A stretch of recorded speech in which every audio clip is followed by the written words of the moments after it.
One second, it's not popping up with the thing I want to share.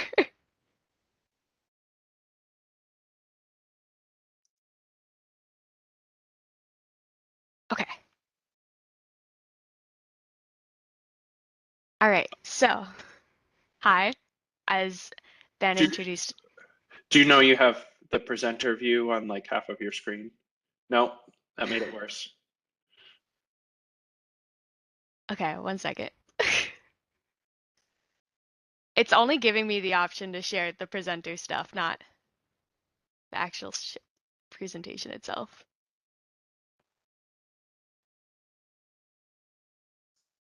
I believe you can do it without notes. Okay. There you go. All right. Awesome.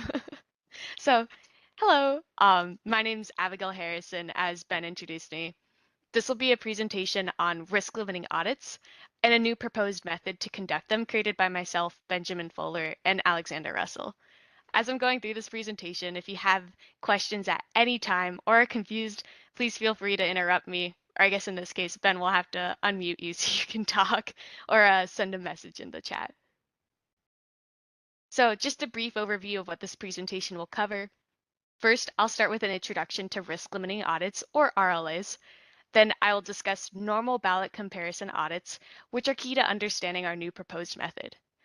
Then I'll cover the current state of Connecticut audits and finish up with explaining lazy comparison RLAs, which is the modified version of comparison RLAs that we came up with. So first, what is an RLA? The goal is to verify the outcome of an election by re-examining cast ballots. This procedure should detect tabulation and aggregation failures that affect the outcome of the election. Or in other words, it should find a bad election. By bad election, I mean that the election results did not portray the correct winner and loser. I would like to note here that risk-limiting audits do not attempt to detect a difference in vote totals, only the difference in the outcome. The procedure involves selecting a random sample of ballots, so there is a thing known as risk. The random sample of ballots here increases as margin of victory decreases. A smaller margin of victory means a greater chance of error in the audit, so you need to look at more ballots in order to ensure you find the correct election outcome in the audit. At especially small margins, such as 0.5%, many states just choose to hand recount instead of conducting an audit. So I mentioned the risk. The risk here is the chance that a bad election will not be detected by the audit. Risk limiting means there's an explicit bound on this risk.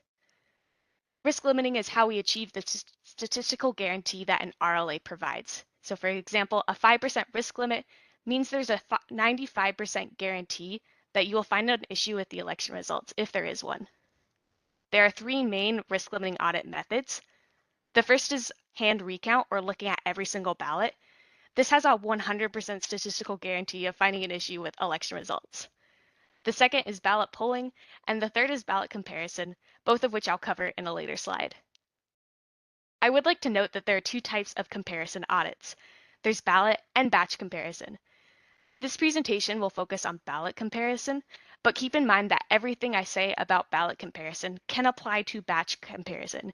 You simply examine a batch or a grouping of ballots rather than a single ballot as you do in ballot comparison. So, there are a few requirements in order to conduct a risk-limiting audit. The first are paper ballots. These are important because they're immutable records of voter intent, and they're examined during the audit procedure. There's a ballot manifest, which is a document that lists each batch and the number of ballots per batch. This should be created by hand and not by a machine. A batch is a grouping of ballots, and this group must stay consistent throughout the entire audit. Then there's tabulation totals. These are necessary in order to compare the election results to the audited results. And finally, a cast vote record, or CVR. This is a list of every ballot, its identifier, and its votes. It's key for ballot comparison audits. So I've included a picture of a CVR here as an example. As you can see, the top row here is the contest name. For simplicity purposes, we just used incrementing contest numbers. So you see contest 1, contest 2, etc. And the vote for equals 1 means that voters can only vote for one candidate in this contest. Underneath that is the candidates' names. And then after that is all the ballots. The imprinted ID row you see here is the ballot identifier, and the ones and zeros stand for votes, 1 being a vote, 0 being not a vote. So now I'll briefly cover ballot polling RLAs. To start, the auditor pulls a random sample of n ballots. The number of ballots they pull depends on the margin of victory. Then they tally the votes for each candidate on these ballots. If the winning candidate for these ballots matches the tabulated winner, then they declare that the election results seem correct. Otherwise, they must examine another sample of ballots, known as a round, or conduct a full hand recount. For ballot polling, at small margins, you have to poll an extremely large number of ballots. For example, at a 1% margin of victory, Connecticut would have to examine 60,000 of its ballots if it did a ballot polling audit.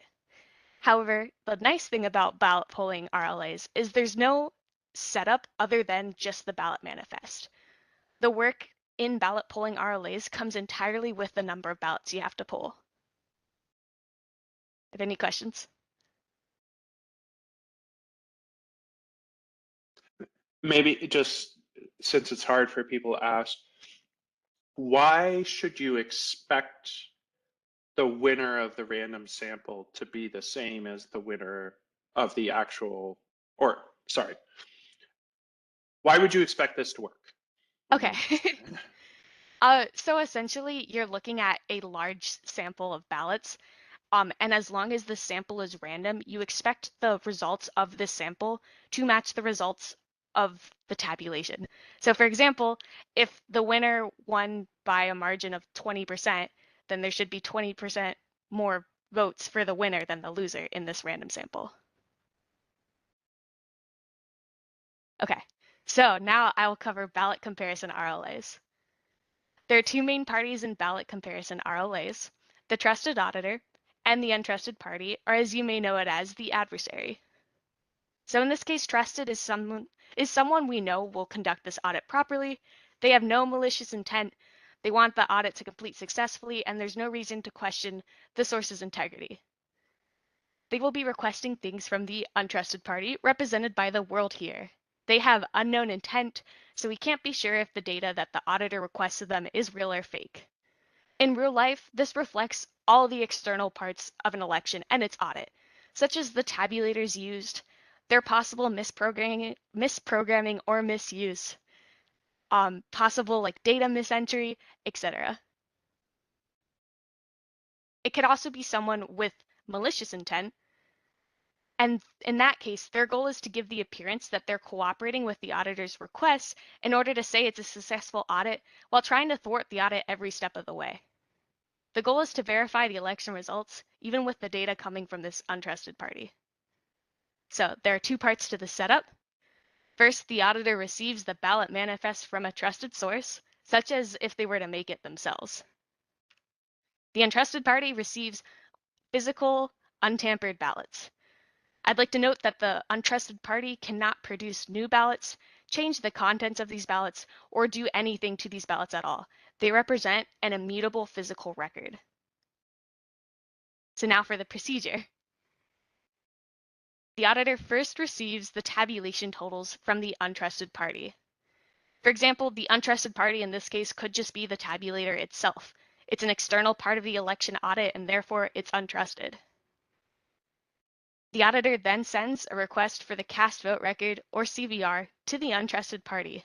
And before the party can respond with the CVR, it must assign ballot identifiers to every ballot. So this here is an example of a ballot with an identifying QR sticker on the back. As you can see at the bottom here, the identifier is 105. So this is just to give you insight as to what an identifier could look like. So moving on, after assigning ballot identifiers, the party gives the auditor the CVR. The auditor can now perform a series of checks on this CVR, which are necessary because it came from an untrusted source. It should compare the winner on the CVR to the winner on the tabulation totals and ensure that they match. This is the sole purpose of receiving these tabulation totals, otherwise they're ignored. The auditor can also compare the batch sizes between the ballot manifest and CVR, as the CVR should list every batch the ballot is a part of. The auditor should also check that every identifier on the CVR is unique, as the interested party was the one to assign them. However, I want to stress that in these audits, there's no specified action to take if any of these checks fail. It's kind of up to the auditor and audit administrator's discretion as to what action to take, and there are no clear instructions as to how to remedy any of these mismatches or errors. So now that the auditor has the CVR and performed these checks, they can start requesting ballots to audit. The auditor should request a specific physical ballot from the untrusted party through its identifier, I. In the case of the ballot I showed you, I would be 105, or whatever it's listed on the CVR as. As I said in the previous slide, it's possible for this untrusted party to be malicious and uncooperative. For example, they may just outright deny to respond with the requested ballot. In the event that the interested party were to do this, as well as mess with other aspects of the audit procedure, such as giving a bad CVR, then the default response would be to stop this audit and simply go do a full hand recount instead. Since the untrusted party is not allowed to mess with the physical ballots themselves, looking at every ballot would accomplish the same thing as a comparison audit, just with a lot more work. For the sake of this explanation, we'll assume that the untrusted party responds with ballots when requested. So it responds with the requested ballot. Once the auditor receives this ballot, the first thing they should check is that the identifier on this ballot matches the one they requested. This may seem obvious, but it's important to make sure that the untrusted party gave them the correct ballot, and if they did not, they should request the ballot again until they receive the correct one. Once it has the correct ballot, they interpret the ballot's votes to the best of their ability, and they compare their interpretation of these votes to the votes marked down on the CVR they received. So the two parties repeat this process. The auditor requests the ballot, the untrusted party responds with the ballot, the auditor verifies they received the correct ballot, and then compares it to the CVR. This process can be simultaneous, as multiple auditors can be requesting and interpreting different ballots at the same time. They continue doing this until the end of the audit. So after looking at a certain number of ballots, which is more if the margin is smaller, the auditor can either declare the audit as complete or inconclusive. If the audit is inconclusive, they will have to look at more ballots, also known as another round, until either they can declare the audit as complete or they decide to conduct a full hand recount instead. So are there any questions about this?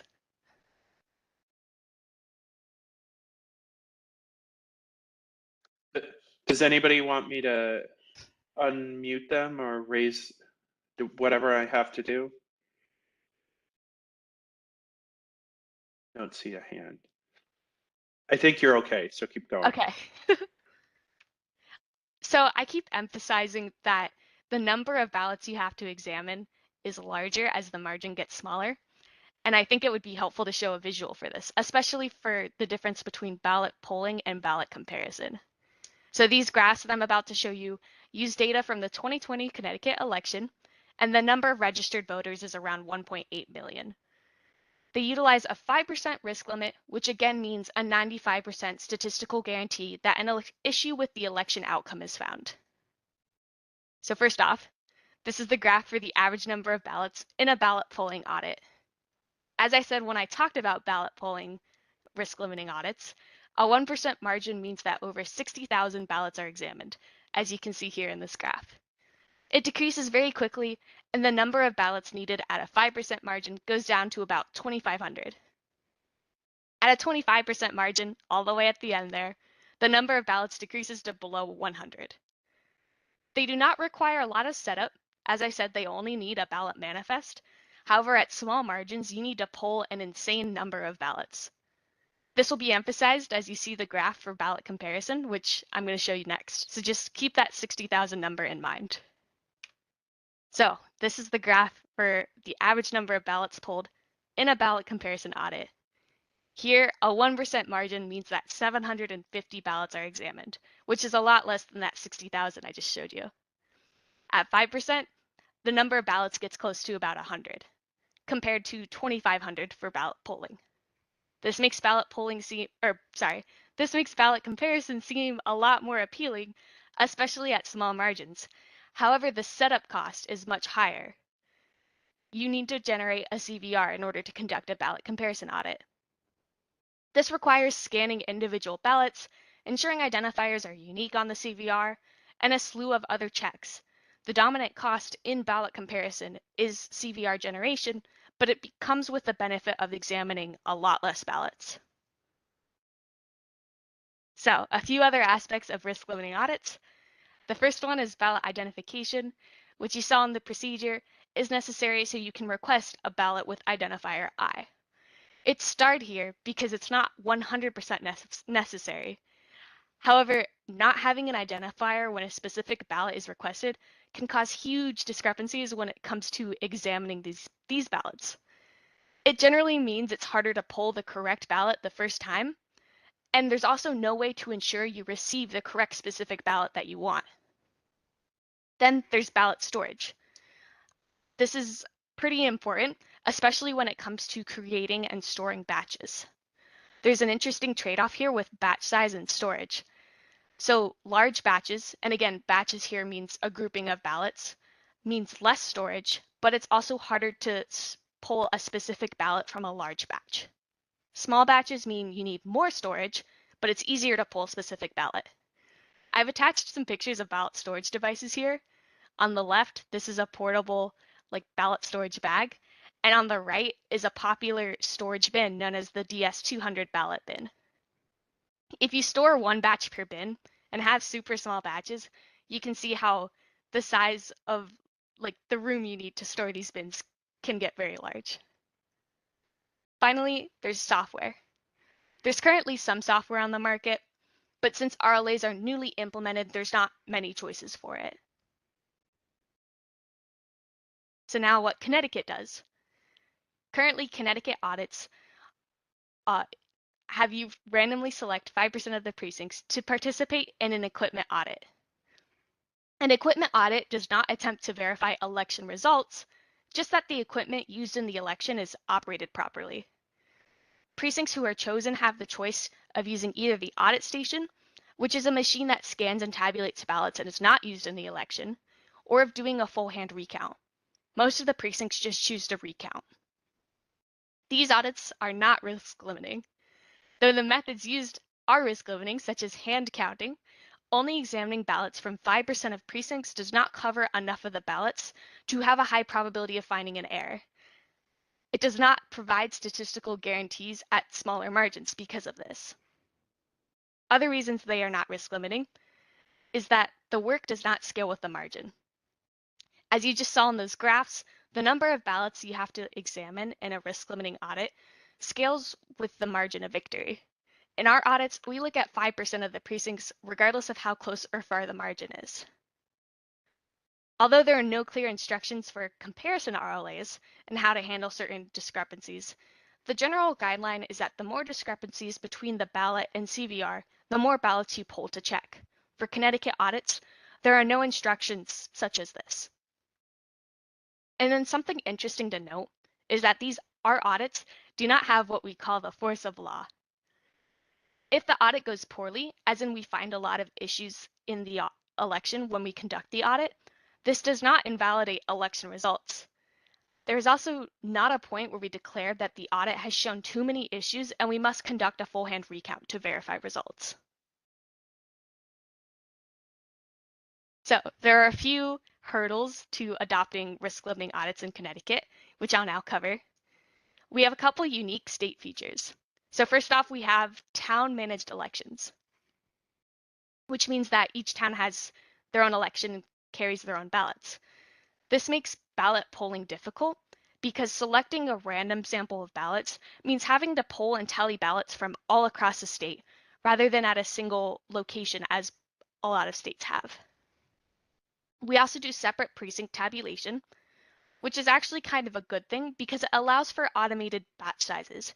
We can simply make one precinct a batch when they tabulate it. We also use the audit station, which as mentioned in a previous slide is a machine that is capable of scanning and tallying ballots, and it's not used in the election. And then we have a lack of ballot identifiers. As mentioned earlier, ballot identifiers make polling a specific ballot a lot easier.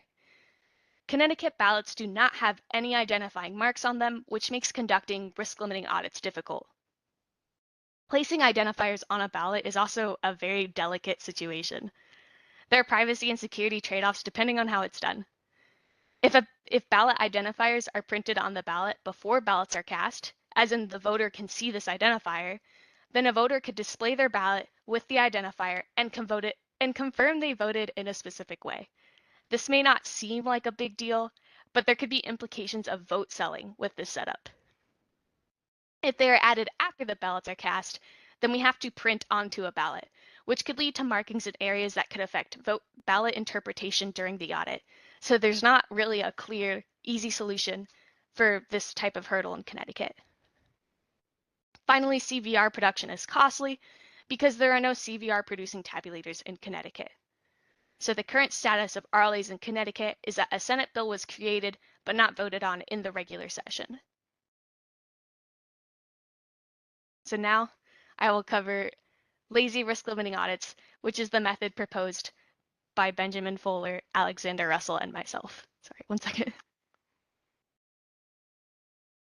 So the goal of lazy risk limiting audits is to reduce the cost of CVR generation in comparison audits.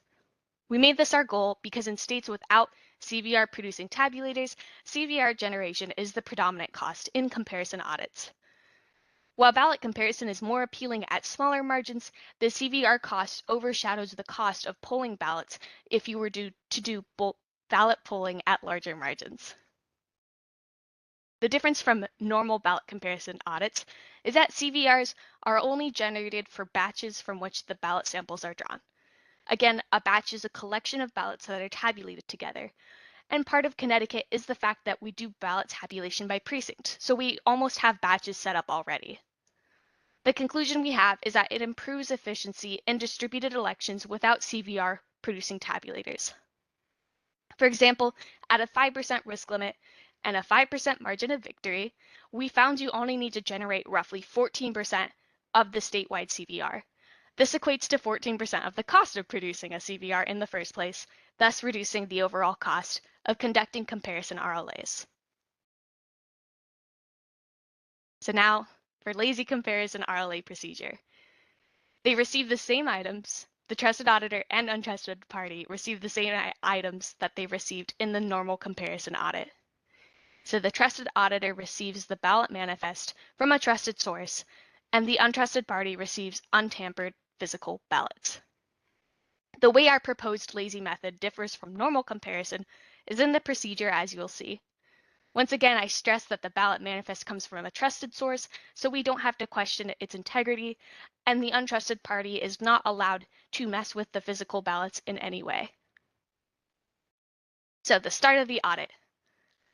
Once again, it starts with the auditor receiving tabulation totals. Again, the untrusted party giving these could just be the tabulator themselves. The auditor then begins by selecting a batch size and requesting a CVR for this batch. The batch is chosen at random. So they request the CVR, and before the untrusted party can respond to this request, they must assign ballot identifiers to every ballot within the batch. So once they assign the identifiers, they can respond with the CVR.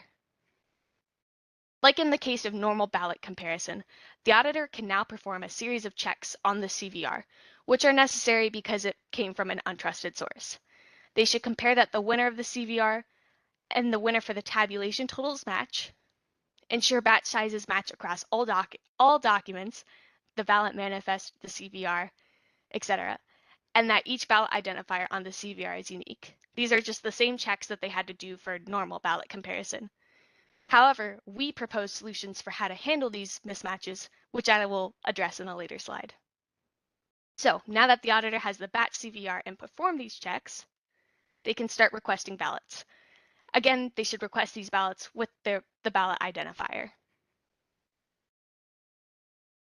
So once again, I want to say that the untrusted party could be completely uncooperative and refuse to respond with ballots, for the sake of this explanation, we will assume that they respond with the requested ballot. So, once this auditor receives the ballot, they should check the identifier to ensure they have the correct ballot, and once they do that, they can interpret the ballot's vote. They should interpret it to the best of their ability and compare their interpretation to what it says on the CVR. The two parties repeat this process. The auditor selects a batch and requests a CVR for the batch. The untrusted party responds with the CVR. The auditor requests a specific ballot. The untrusted party responds with the ballot, and they repeat. Sorry. After looking at a certain number of ballots, the auditor can either declare the audit as complete or inconclusive. If inconclusive, they'll have to look at more ballots, which is another round, until either they can declare the audit as complete or they choose to full hand recount instead. So as you can see, this is very similar to the normal ballot comparison procedure. The main difference is the fact that instead of requesting and receiving one CVR at the beginning, the auditor requests a CVR per batch. Are there any questions? I'll just say while you're paused, you mentioned this in normal ballot comparison, but it's true here. You can run these in parallel. So you could tell 100 towns, hey, give me a CVR for this batch and wait, right, and yeah. Okay. I think we're good, so I'm going to keep going. So now I will cover the auditor's role in detail. In our paper, we define three main functions for the auditor: audit, basic experiment, and check consistent. The audit function is to just perform basic experiment until the stopping time, such as enough ballots have been examined in the round. The function audit either outputs consistent or inconclusive, depending on discrepancy results of basic experiment. So now I'll cover basic experiment and the discrepancy results. So first, basic experiment is just that lazy comparison procedure I showed you. The auditor picks a batch, requests a CVR for the batch, and then picks a ballot at random from that batch. The auditor then transforms the CVR. These are the fixes to the checks on the CVR I said the auditor must make. I'll be getting to this soon. Then the check consistent function is run. If it returns an error, then the discrepancy is set to 2. So a note on the discrepancy here. Discrepancy can be 2, 1, 0, -1, or -2. A discrepancy of 2 here means, for example, the CVR showed a vote for the winner, but the ballot showed a vote for the loser. Since 2 is the highest discrepancy, we call this our worst case scenario. So if the check consistent function returns an error, we simply default to our worst case scenario for the discrepancy. If it does not return an error, then we set the discrepancy to the difference between the winner and loser votes between the CVR vote for that ballot and the actual ballot, as you see here. W stands for the winner, L stands for the loser, CVR stands for the ballot on the CVR, and ACT stands for the actual ballot itself. So observed discrepancy. The overall observed discrepancy for the batch is this function you see at the top here. It's very similar to the function we saw in the previous slide. So it's the difference between the tabulated winner and loser votes minus the actual winner and loser votes for the batch, divided by all the votes in the batch, denote which is S here. An example expected discrepancy would be like so. In the tabulated votes, Biden received 500 and Trump received 1,500. But in the actual votes, Biden received 1,400 and Trump received 600. This would result in an expected discrepancy of -0.9. I'd like to note that the difference between the equation in the previous slide and the equation in this slide, first off, is the fact you divide it by the batch, which is because this is the overall discrepancy, but also the fact that you compare the tabulated votes to the actual votes instead of the CVR votes to the actual votes. This is to show you that as long as we have the tabulated votes and CVR votes, using the equation from the previous slide, we can sample discrepancy. This is also to show the importance that the CVR results remain consistent with the tabulation results. We perform checks and transform the CVR to ensure this is the case. This makes sure that we handle the errors to make the CVR discrepancy consistent with the tabulation discrepancy.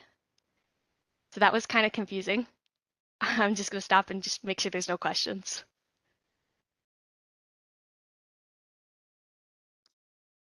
So, sorry, maybe just let me. So you're saying this is discrepancy for a batch. What's discrepancy for an election? For an election, it would be the sum of all the discrepancies Okay. for every And, batch. and just to make sure, why does discrepancy matter?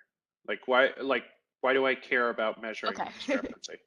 So discrepancy is essentially the difference between what the untrusted party gives you when the auditor requests stuff and what the actual circumstance of that data is. So it's essentially comparing the data you receive from the untrusted source to the actual data, real data itself.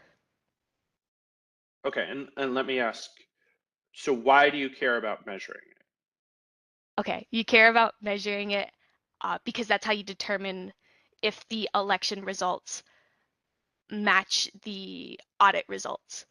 So when you audit the ballots, you want to ensure that you get the correct outcome and it matches the election outcome.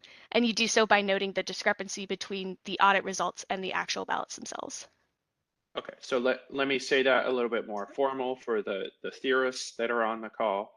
Um, um, right, um, sorry, the bounding discrepancy as being less than the margin of victory is sufficient to say that the election is good. So if you can bound the probability that discrepancy is bigger than the margin, you can bound the chance that the election is bad. So that's why we care about measuring discrepancy. Alex, I'm going to ask you to unmute yourself. Do you want to speak? I asked you, maybe. You have to accept my unmute request.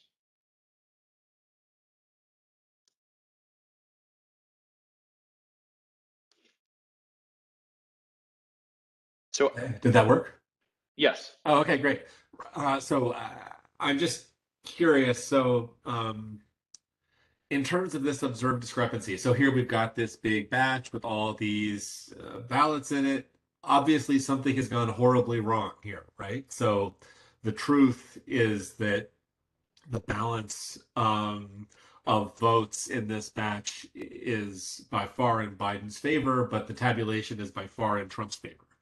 So okay, so given that the discrepancy here is this number, whatever it is, negative 0.9, what does that mean would happen if I drew a random row of the CVR and compared it against, the associated ballot? I mean, in a sense, you've already addressed this problem. Ben's question was, so what's the point of discrepancy? This is a similar question. I mean, so can you sort of explain what's the like where does the tire really meet the road here? So at some point, like we need to understand what's going to happen if there's a big discrepancy, if there's a big inconsistency in the election, and I pick a ballot. Um, yeah. So if there's a big inconsistency in the election, somehow we need to guarantee that I'm going to observe that if I pick a ballot. So what's going on here with this negative 0.9 discrepancy? So when you pick an actual vote, you're more than likely to find from looking at the actual ballots that Biden is the winner over Trump. However, if you look at the tabulation results, it claims that Biden is the loser and Trump is the winner. Again, just to note, the tabulation results come from an untrusted source. So when you're looking at the actual ballots, you're looking to see that they match the untrusted data. When you get a discrepancy such as 0.9, it means that you're very likely to find that the data between the tabulation and the ballots themselves do not actually match.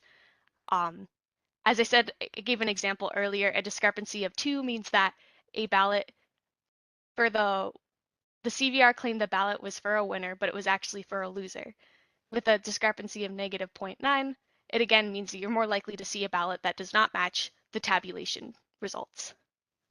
Yeah, but let me just say, like, a negative discrepancy is actually okay because it means that the winner got more votes than was reported. So there's actually a bigger margin than we thought.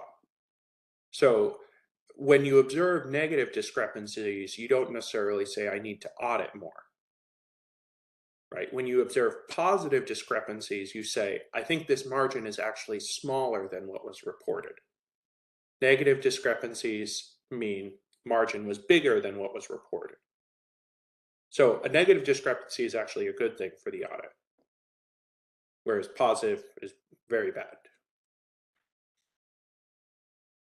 Okay. Alex, do you want to be unmuted again?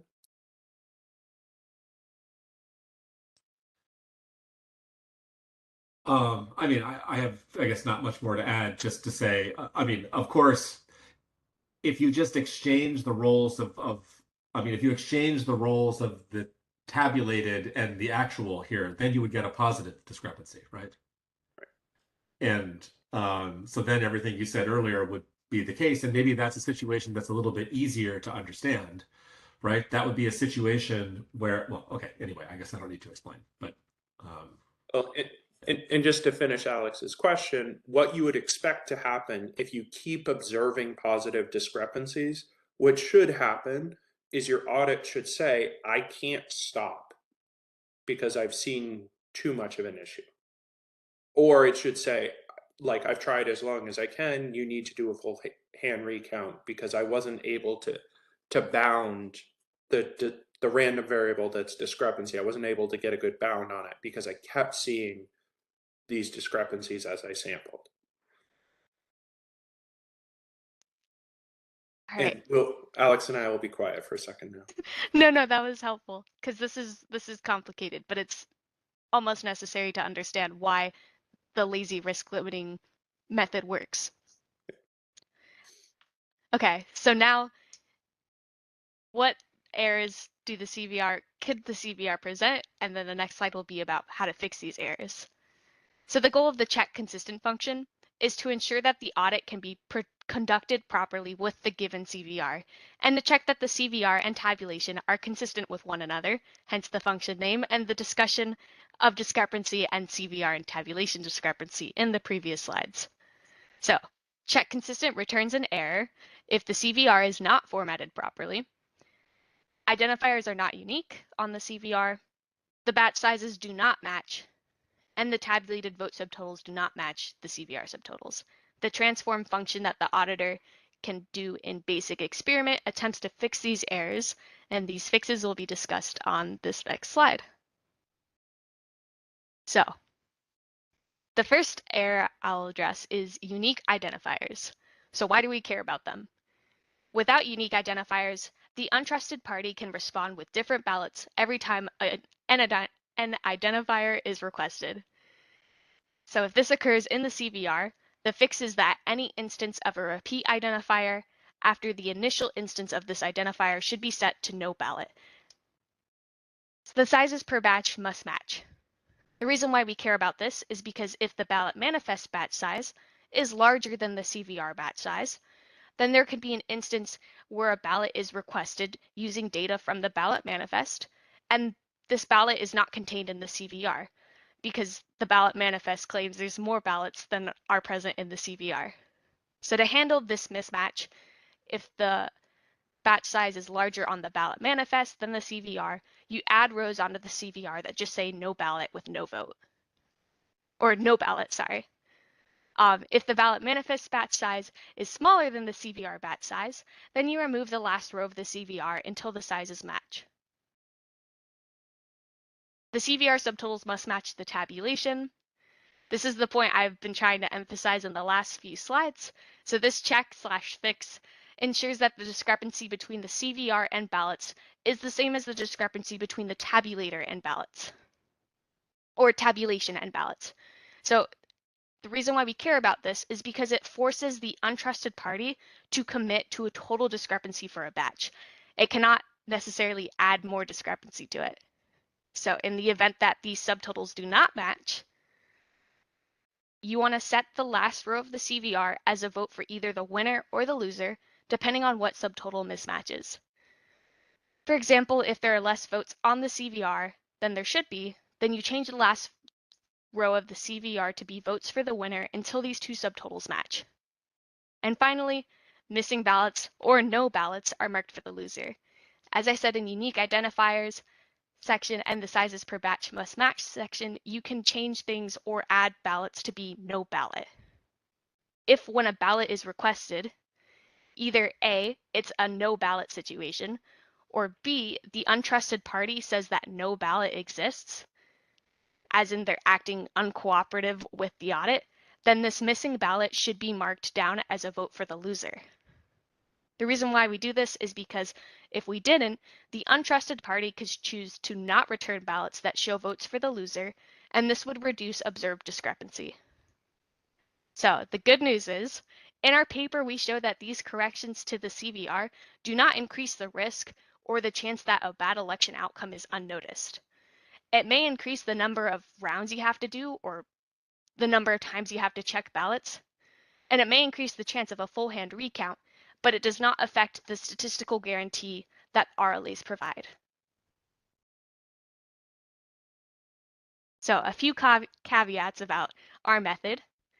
The first is that only specific statistical tests work due to the adaptive nature of the audit.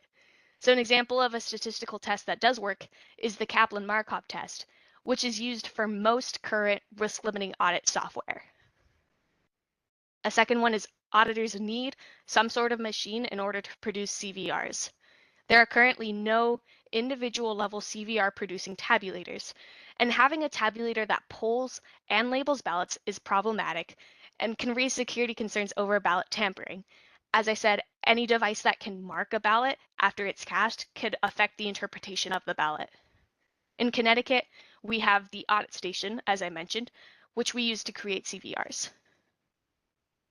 We also need, we also do local tabulation, which makes it kind of complicated to get overall tabulation totals. We need better ballot storage in order to easily identify ballots and find specific ballots within a batch. We need a means to identify ballots, which I had that whole conversation about ballot identifiers and putting markings on ballots before and after the ballot is cast. So how do we remedy that? And then finally, there's the question of software. So a question we've kind of sat on since we started researching this topic is, how do you feel confident about the software, and how do you know you can trust software? We've concluded that it's fine if you do not trust software, so long as there's recording proceedings of the RLA that we can use to double check the software's work. The software is mainly responsible for requesting the correct number of ballots, determining if the audit needs to continue in another round, and outputting the final p-value, which is the risk limit.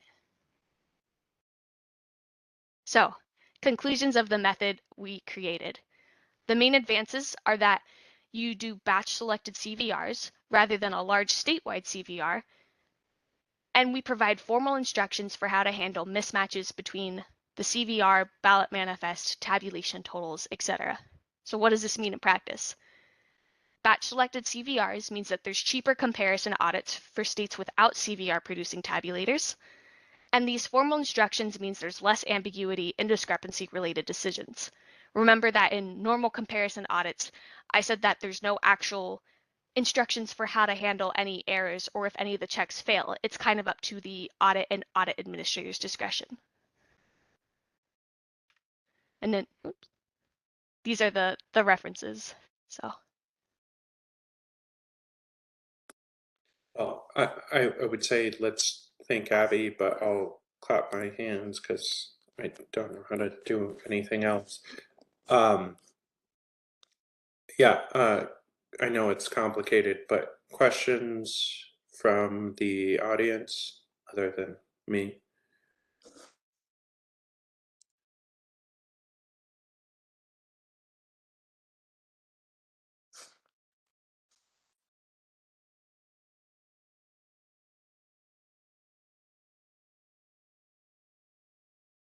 Alex, you want to ask like a really annoying question about like a dominated martingale or something? I also saw that Greg raised his hand. Oh, sure. Go ahead, Greg.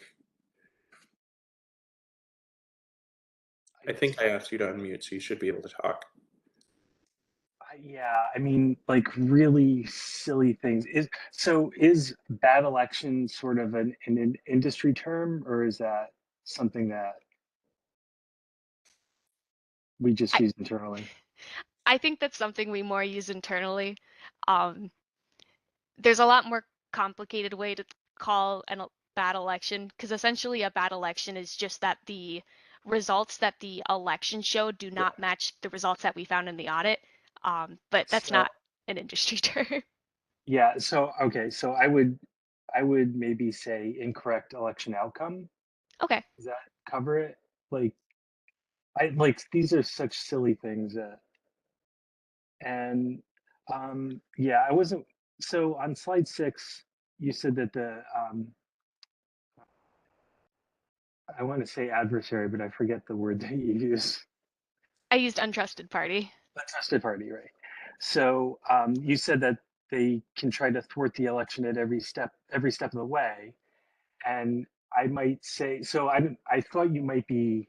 So I thought you could say every step of the way while remaining undetected, Okay. and I was wondering if you were going to mention later that maybe a side effect of doing these risk limiting audits would be to detect some of these untrusted parties. So if there was a tabulator that wasn't functioning properly, you might be able to detect it if it malfunctioned enough, right? If it ended up being detected. Yeah. But I don't know if that's something that you want to cover. No, I think this is a really good point, is that you're likely to catch errors as well as adversarial behavior. Right.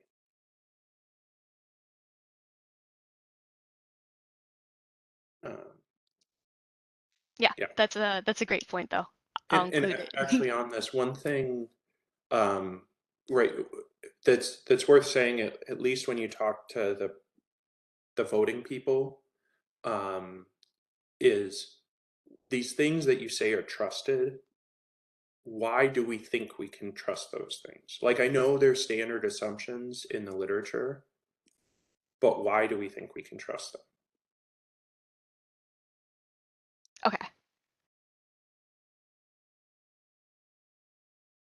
On slide 10, if it were me, I would change a lot of issues to significant issues. But again, it's a silly, like, insignificant comment. Okay. Thank you. And then I think on line 17, it took me a minute to sort of catch up. Um, and so just maybe in discussion saying that,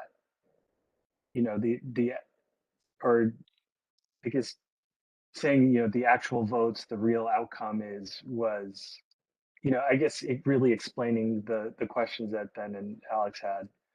So saying that the true winner of the election was Biden, and